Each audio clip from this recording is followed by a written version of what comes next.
in those schools where, people, why are you playing them? Well, if we want to take our program to the next level, we got to play good competition.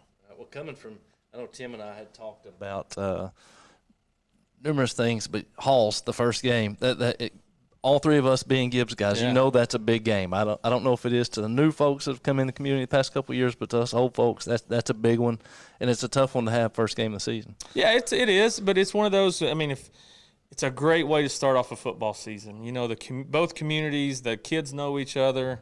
They probably played with each other at some point, but it's just a great atmosphere to start off a football season. And I can remember in the '80s and early '90s.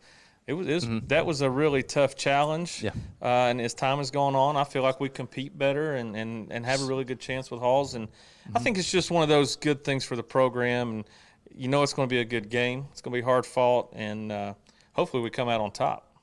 So Coach, you have went through. You got a new class coming in. You also went through a little bit of some coaching additions. What do you feel about all that meshing together and maybe the preseason on how that has come together? Yeah, I mean, it's, we graduated, I think, 22, 23 seniors last year. But, coming back, we got a lot of depth at certain positions. And the reason for that, 2 of the games last year, we had 7 or 8 guys in COVID protocol and quarantined. And, our starting quarterback this year, Bryson Palmer, got to play 2 games last year, and he broke 2 school records in 2 games. And then Colton came back as a senior and broke another school record. So there was a lot of competition, but a lot of our sophomores, I think at one point last year in the Ray County game, we were playing, I think, 6 or 7 sophomores, 2 freshmen, and a couple juniors. So, going into the preseason, a couple scrimmages we've had, we've been very impressed, happy with our guys' effort and their attitudes and just their work ethic. It's just one of those, are you going to execute on Friday night? Yeah. As far as coaches, one of the things that Gibbs, we have a lot of Gibbs guys that coach. I think 8 of the coaches that are coaches there, I coached. Yeah. And we felt like as a coaching staff that we just wanted to do whatever we had to do to make our program better. And we've hired Brent Gibson, and pretty intimidating guy. When I went to talk to Brent about coaching, I was a little intimidated, and still am a little intimidated. But he's a very knowledgeable. He may not seem like he's very tender-hearted, but when he gets out there, those kids, he does really well. So we're excited about having him. So another thing I ask you about real quick for the folks that will be coming to the game, maybe watching this, there a new way to buy tickets this year? Yes. I know they're going to be offering them online. Okay. I think it's through Knox County Schools. I'm not sure what the website is, but it's sort of how the COVID protocol went last year. I know that during basketball games you could buy the tickets online. Right. So I'm not sure exactly what that website is. Hopefully we find that. So we can put that there's out. some stuff, if you've got a kid, a grandkid, something in school. My wife, I probably should have brought her today because she's going to be more knowledgeable on that than I am. But I think there's some stuff going home with them at school, telling them about that. So if you've got a child, grandchild, get with them. They've got some stuff coming home talking about that. So not opening the ticket box, though, right? So you won't be able to walk up. I believe they're still going to open that up. Okay. Just in case, they're going to have that available. And I think there's no rules as I know of right now as limitations.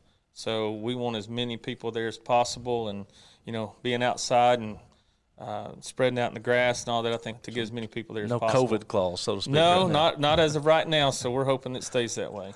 Well, we're excited about it. Again, we just wanted to get here today and test our equipment, get everything up and running, because we know how painful it is when you're watching the game at home, and we've fallen out on the stream because we've got technical difficulty. So that's what today's all about. But we wanted to get Coach in here and let him do some talking. Still probably got a couple more questions for him, but bear with us. The first game of the year, we're going to have some new things that we're trying to add in as far as keeping this up and running for you guys at home. So mind you, our production crew is all voluntary. Nobody's making a dime off of this. But we are trying to work to make it better. Usually the first game every year we seem to fall out. So that's what we're trying to do here today is go ahead and get things up and running for 10 or 15 minutes and see where our shortcomings are. So any up and coming, I know you talked about Palmer. Kind of next man up, you got some guys that you want to talk about? Yeah, we have a guy that's going to be playing some running back for us that he played as a freshman last year, but he played defense. Boone McManus is going to be stepping up. I mean, I don't know that he'll come off the field, so we're excited about him. Got some linemen. Isaac Godfrey's back this year. He was out with a torn ACL in preseason last year, so we're excited about having him back. It's a big body. It is. Big body and some experience as well. So, we're excited about that. A lot of the games are won up front, especially with style football we play. So That's exactly right. And I'm sure there's going to be some other guys. We've got some guys that have done really good this preseason, so we're excited about it. Yeah. So this Friday night, the broadcast starts at 7:15. So we'll be sure to join us this Friday night, and But I don't know if we don't want to take up too much Coach's time here. But Coach, thank you so much for joining us and coming by and talking about this week and talking about this season. And we look forward to having you guys watch. Awesome. Friday night. Guys, I think that's going to be a wrap. So we look forward to having you on here. Check us out. Let the grandparents and folks know that are not in the area or don't want to come out and be in the crowd. We'll have it streaming on Facebook Live.